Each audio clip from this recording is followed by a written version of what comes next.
Hello, thank you for being with us today at LibFest, the online book fair. I am Iuliana Răducan, the manager of the publishing house Creator, and I'm very glad that my guests for today are Gytha, the author of She Lies in Wait, Watching from the Dark, and Lie Beside Me, and Tony Mott, who writes crime novels such as Two, Juliet Had a Gun, A Bullet for Juliet, Don't Throw Stones at Juliet, or The Winter of the Perfect Murders, and In Autumn We Count the Dead Bodies. We will talk in the next few minutes about the novel She Lies in Wait, the debut novel of Gytha, published in 2019. The story of Aurora, who is camping with some friends and disappears, and the case will be solved by Jonah Shins. Tony, as we all know, you like the Perfect Murders. How did you find She Lies in Wait?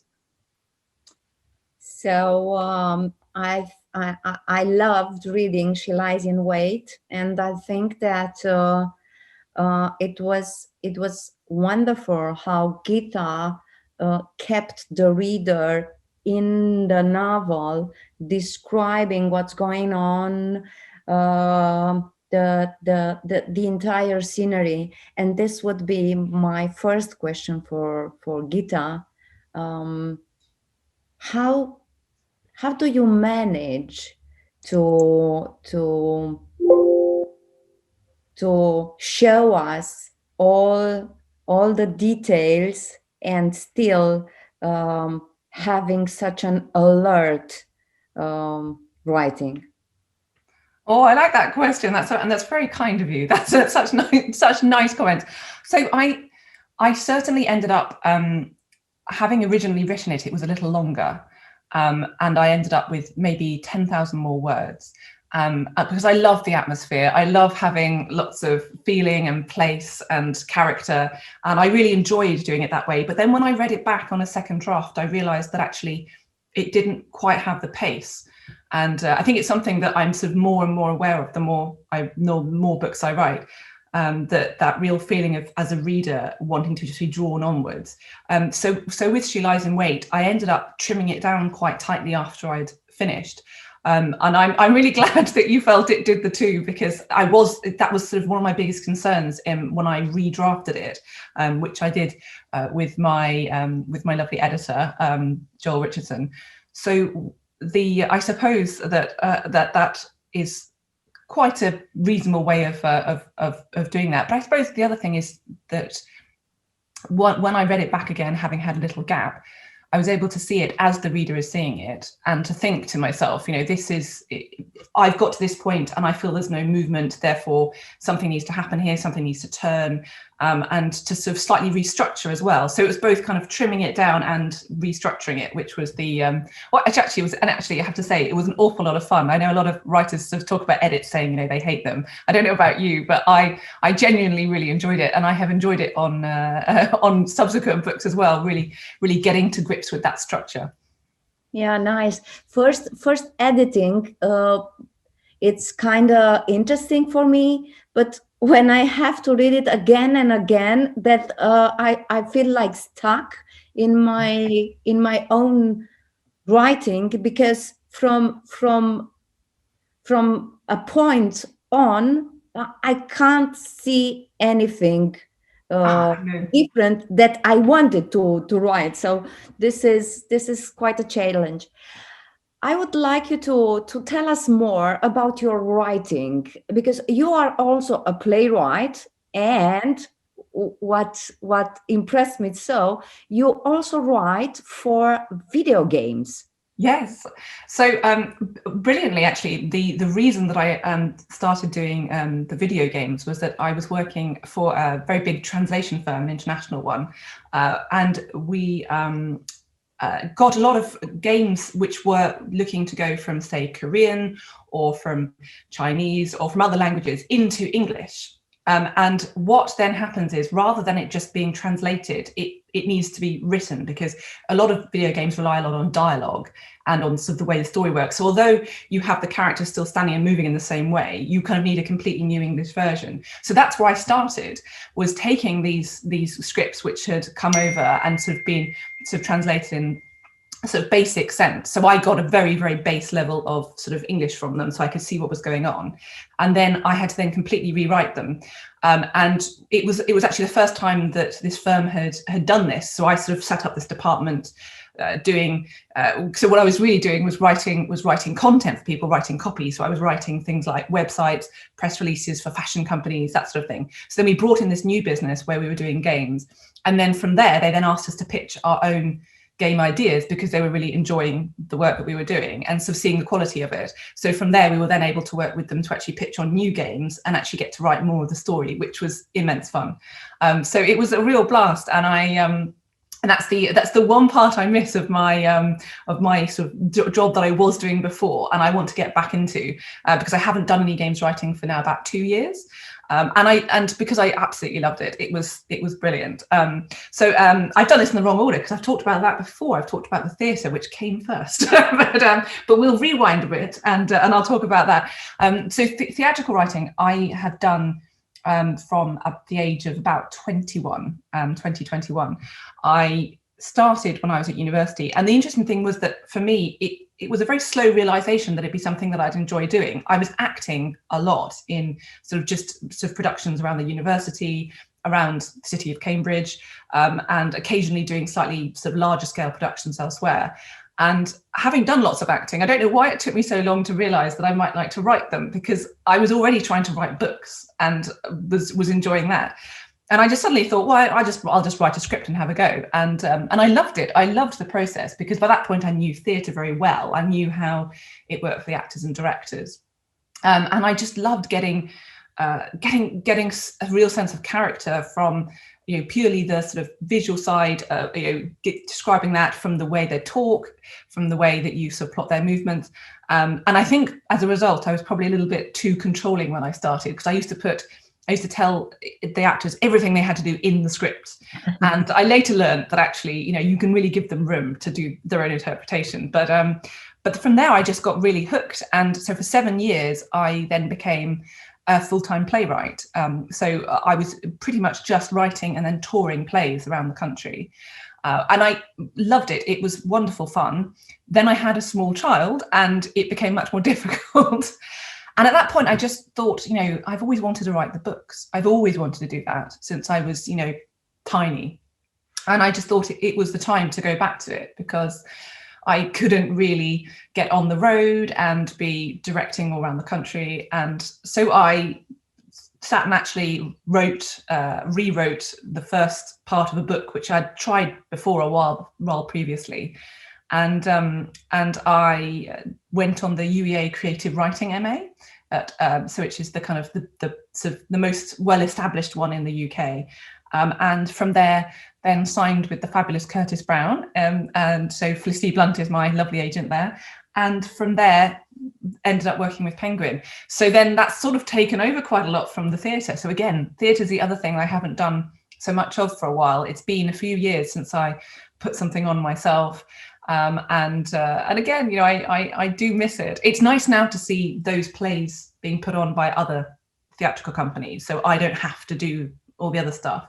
But I'd love to see more of that, and I'd love to write something new. Maybe this year. Maybe it'll be the year that it happens once schools are back. That's very nice, and I think that having so much experience with plays and with the theatrical experience is the source also of the dialogues in your books. Because yeah, I think that's true. That's how you can. This interaction is very vivid in your novel, and maybe I don't know, but maybe your experience in playwright might be a source.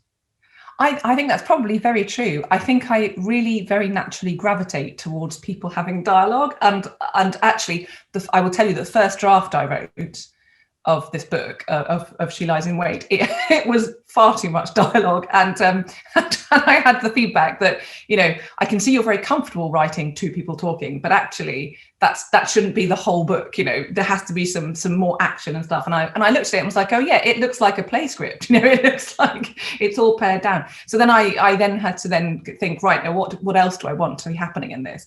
But I think it's also why I really loved writing a police procedural element to it, because the interview is so important, and it's also why I really enjoyed having a main character who really loves to tear into people in those interviews and to drive the truth out of them, because of course it's so much like theatre, where everything comes out through speech and action, rather than it being through, you know, chasing after cars or whatever it is. I mean, you know, there's lots of other ways that it can happen. But yeah, that's the bit I think I feel most comfortable with and I really enjoy. Actually, that's why my following questions comes. Why do you love writing crime novels and not another kind of novels? Yeah, it's interesting. I think it was sort of a very natural decision to make, because I really grew up reading a lot of crime and absolutely loved it, you know, and I think a lot of us probably did. But I also really particularly enjoy the idea of taking ordinary people and then putting them into a really stressful or strange or extreme situation and sort of seeing what happens to them. I think that's one of the most interesting things to me about any kind of book is, you know, how empathizing with a person who finds themselves in a crazy situation, or who has something really quite hard and sad happen to them. And with crime, that's always the trigger, isn't it? There's always been something which has been committed against someone, and so there is always someone who's suffered from this, and that's the bit I think I find the most interesting. And I really wanted to present it as you know, so that you do feel for the victim of the murder, and that you do feel for everyone who has been touched by this crime, and rather than it just being purely a puzzle to solve, I think. Yeah, Aurora is the girl went missing 30 years ago, and she's found after 30 years dead. And it's I think it's one of the most loved characters in your book, because she's so how can I say, she's so fragile and also very very interesting, and you feel a lot for her. I mean that you have these chapters when the story is told by her eyes, through Aurora's eyes. And also I think there's a lot of suffering presented by this character, by this Aurora. How was for you writing these chapters? So I definitely wanted to have her as someone who really lived before what happened, because I just think it's so sad when it's a very different style of writing, I suppose, but I always find it really sad if I'm reading a book where a character dies and there's no sense of mourning for them, there's no sense of grief. And you don't get the idea of them as a real living person, which is what has always happened when someone is murdered. It's always what at the heart of it, that is, you know, a real person who's gone. And I just decided that if I did it from the perspective of Aurora, that you would, you know, that we would grieve for her, that we'd see her as a living, breathing person, and get inside her head and all her hopes and dreams and everything that was snuffed out. And I think there's also a little element of, I've always loved that. It sounds a strange one to say. I really love to go back and read Greek tragedy, because I know how it's going to come out. I know that it's a tragedy. I know that everyone is doomed, but there's something incredibly satisfying about reading something and wanting it not to happen and knowing it's going to happen anyway. And I think that that's what the thing I really wanted to get across with Aurora. So I'm really glad that you found yourself sort of connecting with her and gelling with her, because it really was a huge part of my motivation for doing it with that structure. And yet I definitely felt for her too. I mean, I think, as is the case with a lot of writing, I always find something of myself in a character, even if they're very, very different. I find a little bit of sort of connection with them. And so there are elements of Aurora that are like me as a teenager, and elements of her that are like my youngest sister. And so, of course, then to write her ultimately suffering is sad, and it does have its effect. And it's just really good to hear that it has that effect for other people too. Yeah, thank you. It was very touching, if I may say. And actually, the entire struggle of all the characters, because you mentioned in your book, there is this thing called ambiguous loss. When you know that somebody is gone or is dead, but you don't know exactly what happened. And we, as humans, we really need to know the truth. And my question is, they are a group of friends on that night when Aurora disappears. How this affected their friendship, and how this affected the relationships between them, because as we discover, there are a lot of secrets kept by each of them. Yes, exactly. And I think that's possibly the most fascinating part of this idea of a cold case to me, is that all these people, so there are 6 of these friends, and they have gone on and lived their lives as if nothing bad had happened between them, when the reality is they know there's a strong likelihood that someone was involved somehow in her disappearance. And when they're then confronted with the truth, which is that she was found in a place that only they knew about, that it had to be one of them, obviously it tears into those relationships. So 2 of them have become married. Others have remained close or otherwise. So some of them see themselves as being the ones to keep the group together, and how important that is. So they really drew together after this happened. And then to find out that there's this reason not to trust each other is huge. And one of the most fun scenes I think I wrote was one where they actually do then all come together with all the news that's happened, and knowing that the police are looking at them, and that all their relationships just start to fragment. So, to turn around and realize that you don't trust the person that you went on to marry is quite a big deal, obviously. And that was very satisfying to write, because I think I can absolutely see how it would knock me back enormously to find that these people I'd been friends with almost all my life and really had stayed with couldn't be trusted. Yeah, that was a very powerful scene. The crime is investigated by a former colleague. They have attended the school together, but they don't know each other. Jonah Sheen, DCI Jonah Sheen. How would you describe him? What do you like about him? Tell us more about Jonah Sheen. Oh, I'd love to. It's fun. It's fun to talk about your main character, I think. So with Jonah, it took me a while to get a real handle on him. And the thing that made him come to life for me was the moment I wrote a scene where he just ripped into a witness and basically just tore what they'd said to pieces and made them kind of collapse and tell the truth. And until that moment, I wanted him to be a warm person. I wanted him to be someone who actually was good at managing his team, because obviously for a DCI, they may do a bit of investigating themselves. Normally very little, but their real job is to manage and to make their team work well. So I wanted him to still have that element very strongly, even while he was a little bit more inclined to get involved himself.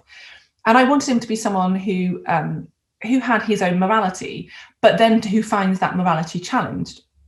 Because the moment he does this and he rips people to shreds, I was thinking about where that would have come from.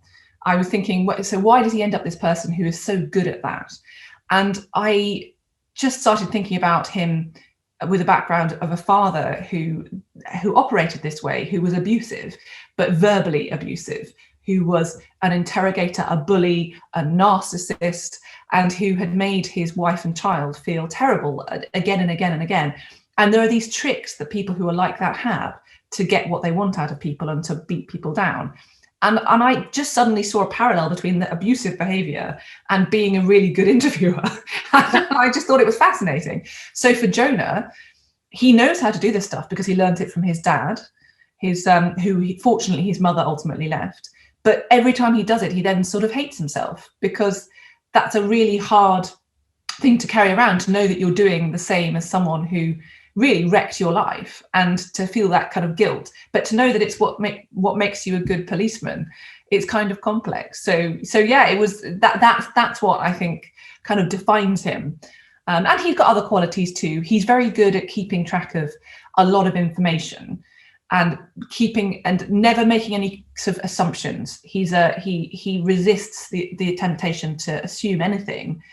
And it's like I like to think of him as someone who has a mental map that constantly changes. So each new piece of information changes everything, and he never commits himself to one idea until he's absolutely sure. And that's another side to him. But I think the bit that makes him really live is that kind of conflict. Did you know from the beginning that this would be She Lies in Wait would be the first novel in a series, or is something that happened afterwards? So I wrote it, as I wrote it, I sort of had that in mind, because the more I wrote the police team, the more I started liking them. And I just thought, well, there's no reason I couldn't write these characters again. So, with it, the idea that Jonah was sort of very distantly connected to these people, obviously made it quite personal for him, but not enough that he wouldn't be allowed to investigate. So I liked that. But then I thought, but actually, to follow these characters as they do other things would be really satisfying. Because I got to love Jonah, and then I also got to love all of the rest of the team as well. So his three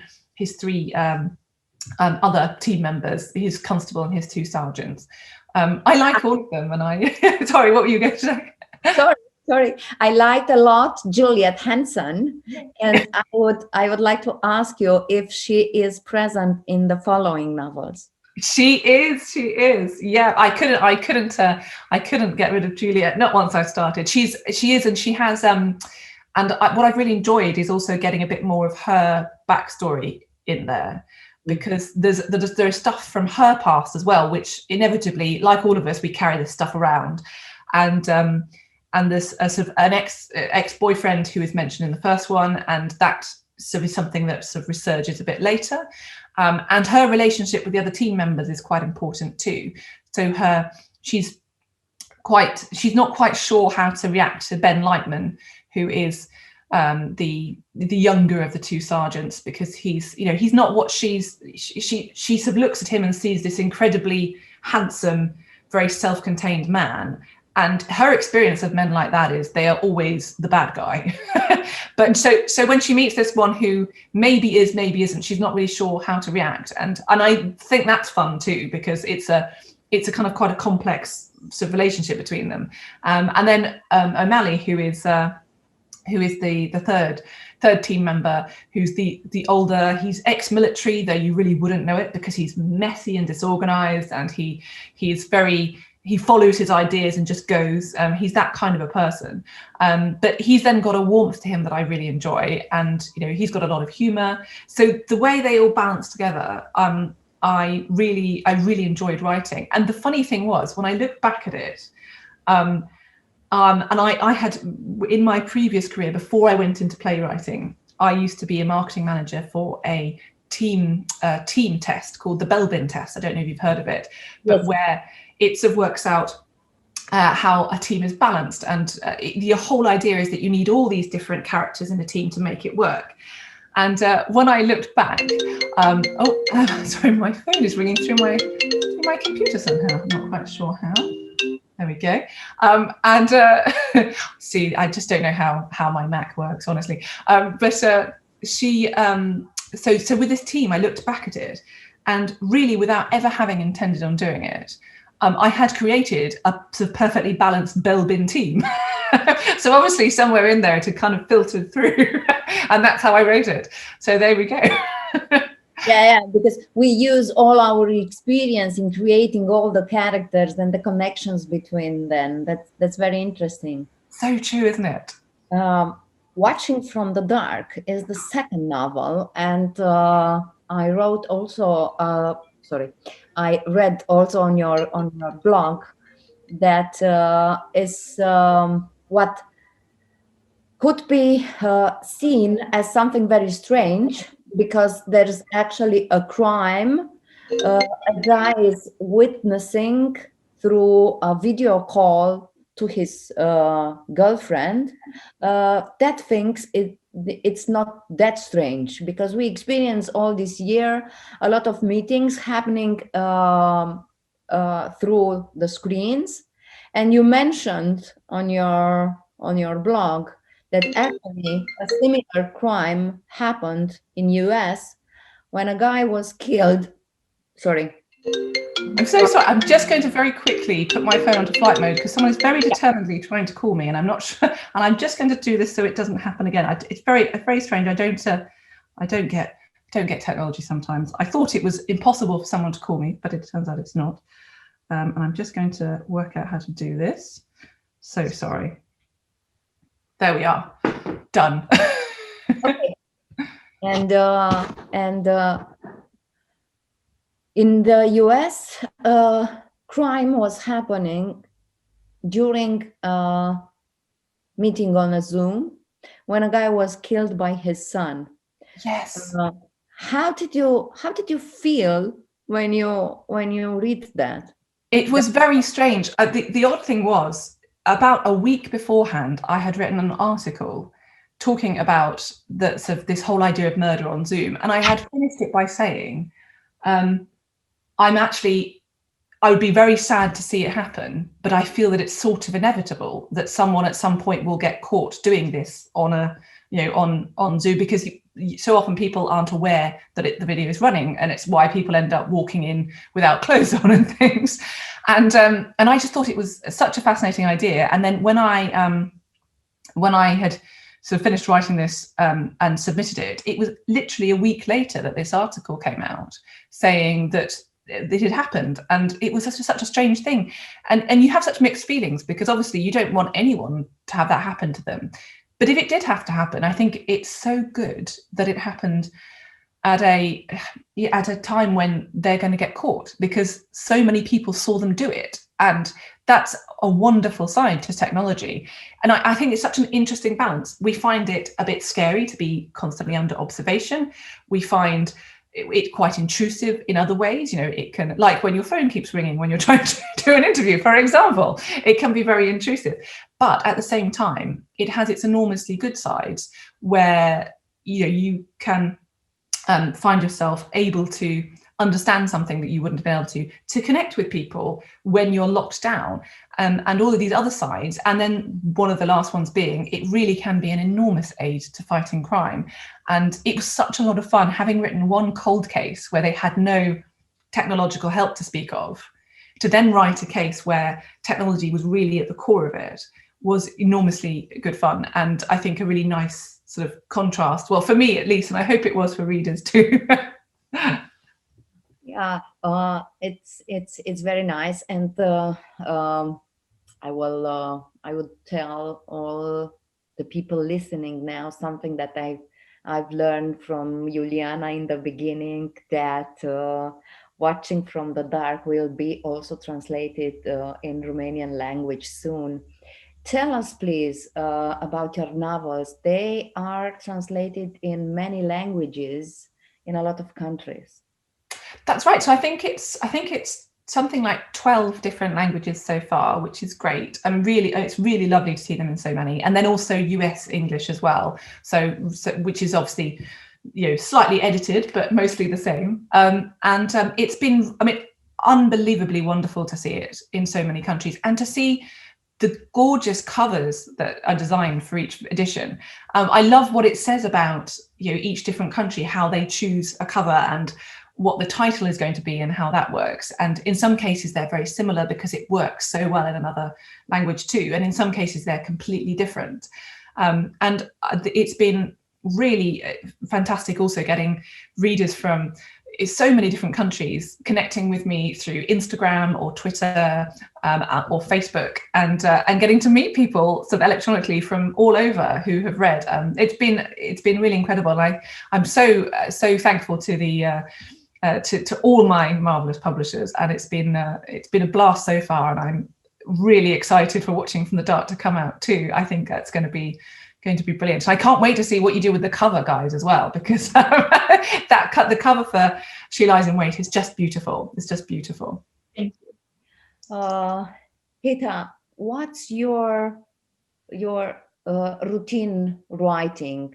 How and when do you write? So to a certain extent, I sort of just write all the time whenever I can because I love it.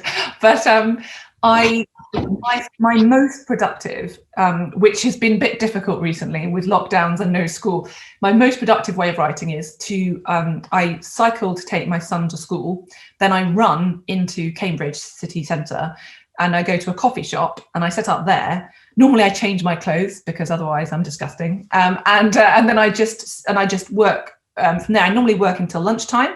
Then I normally will head home and eat lunch and then go back out again to somewhere else. So I feel like I've moved around. And that is me at my absolute most productive. I love coffee shops for the background buzz. I feel like I'm not missing out on anything. And then there aren't the kind of home distractions too, because sometimes it can be difficult to, I'm sure you must find the same. Sometimes you feel like when you are at home, well, I probably should be sorting out the laundry or sorting out something else. Whereas whenever I'm in a coffee shop, I feel like it's just writing, or occasionally chatting to someone, but not too much of that. Headphones on helps, I find. It was different and difficult this year. I mean, from March 2020 till now, because this writing in coffee shops and things like that are not possible anymore. How did you cope with that? I found it hard. I really did find it hard. I have this weird feeling when I haven't left the house in the morning that I haven't started work and that I'm lazy. It makes me feel lazy. It's very odd. I don't know what it is, but I just feel like, something not right. And that kind of getting going in the morning and just focusing became so much harder as a result. I have definitely got better at it. If it were just me on my own and I didn't have a 10-year-old with me, I would probably go out for a morning exercise and then come back and then work. But it's very hard to persuade him to do that. I have managed it once, and all the other time he's just like, oh, I'm too tired, I don't want to. So we don't do that. We go out later, we go out at lunchtime, and we go out after school. But it's tricky. It's really tricky. And I think that that feeling of not being part of a wider world for me is very hard. And I'm fascinated that some writers, they clearly just work differently psychologically. Some writers build these houses on a bleak coastline and they just have a view of the sea and they just write on their own, and that's what they do. I find that tough because I like all the kind of the incoming sort of feeling and the feedback and to be able to break off and have a conversation with someone if I need to. And even sometimes actually sort of secretly, if I'm having a bit where I'm trying to sort of think about something and I want to break, I will turn my headphone music off and then listen in on conversations, because that's great fun. I don't know if you do this, just sort of stealing kind of little interactions between people and trying to think. So that's great. That's great. But how have you found it? Have you sort of found it similar? I also love to hear what people are talking, and because sometimes tiny things from their conversation will help me to build a character or to build something, because I'm always asking myself, what if? Yes. What if? And yeah, that's nice. That's nice. It was a very difficult year for me also, because I had a back pain, and I lied about 1 month and something. Still, we manage somehow, and we are waiting now for the spring and for the summer. And we're going to write so much, aren't we? We're going to write. Yes.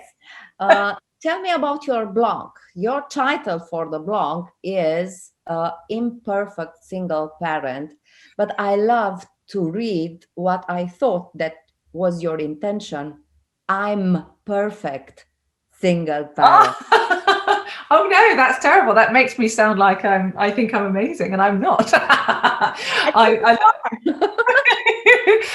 So the idea of the blog was, I was particularly when my son was very young, I found obviously a lot of my time would be about my interactions with him. I mean, it was a defining feature of my life because it was mostly just me. And his dad lives in the same city and does, he's really, does see him, and they have a really good relationship, but mostly it was me on my own. So I used to find the best way of coping with kind of some of the incidents which would make me tear my hair out was actually just to make them into this blog, because as soon as you tell them, they're funny. It is funny. Some of the stuff that my when 4-year-old used to say to me, or when he was 6 and he just doesn't seem to understand that telling me the reason that the bike is heavy is that I'm heavy is a bit rude. And I just found it was really liberating to be able to do that, to reframe it as something which was just a good story. And it makes you feel immediately better about it. And I also wanted to make other people realize that we all suck at being a parent sometime. We're not good all the time. And sometimes it's ridiculous how much things don't go to plan. I think one of the most popular ones I ever wrote was a very lengthy story about one ham sandwich that my then 4-year-old was determined he was going to have and take with him. This whole way through, we were traveling to the airport, waiting around, getting on a plane, getting off at the far end, and he was just so determined to have this ham sandwich, which was in the way all the time. And I stood on it and then I looked bad in front of everyone for doing it and stuff. And then in the end, he said he didn't even like it. And I was just like, why? And this is what, and the best thing about it is, you can recount what happened and just laugh. And I think it was brilliant. So that was definitely the idea behind the blog. And I'm surprised actually I didn't end up writing more of it in lockdown. I think it's purely that I felt so much the pressure of using every spare minute to write my book that actually I wrote less of the blog, even though I was spending much more time with him. Because I just felt like any time that wasn't devoted to homeschooling or cleaning the house or doing laundry had to be write the book, and have nearly, as a result, fortunately, nearly finished my draft. So this is book 4 now, finishing the draft of book 4, and it's quite exciting. So I think I'm going to finish on Thursday, which is good. Very nice, and congratulations. Actually, I wanted to ask you, after Lie Beside Me, which will be soon published also in the US, follows another novel.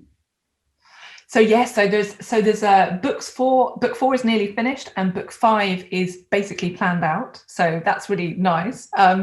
It's so nice to be able to think ahead with the stories of my police characters, because I love to weave them through. And the funny thing is, I always want to put loads of their story into each book, and then my agent and my editor very sensibly say, it's quite hard to keep track of that many different stories, Gytha. Maybe you can leave this one for later. And of course, the best thing about that is it's an excuse to write a whole other book as well. So it's great. So I'm really having fun with all of the threads of the characters. And actually, I have little notes to myself for books 6, 7, and 8 as well. So we'll see how those go. But yeah, I'm really enjoying it. So and book 4's been a blast. It's been again, it's it's the same team. It's another case, and I'm really enjoying all the twists and turns of it and making it hopefully as pacey as I can. Nice.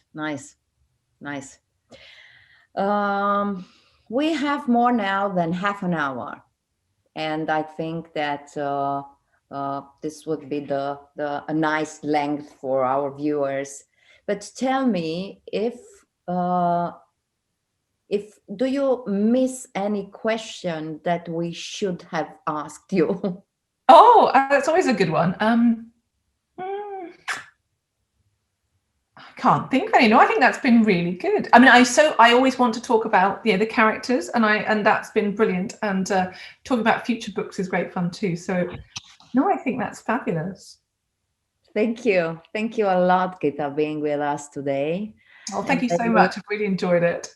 I leave Iuliana to end our meeting. Thank you, Gytha, for being with us, and also thank you, Tony. Thank you for watching us today. You can find Gytha's book on Libris.ro at a special discount throughout the book fair. Also, I am glad to let you know, as Tony said before, that the second novel of Dialog, Watching from the Dark, will be published by Creator in a few months, so stay tuned. I invite you to watch other events at LibFest, and have a nice day. Bye-bye. Thank you. Bye.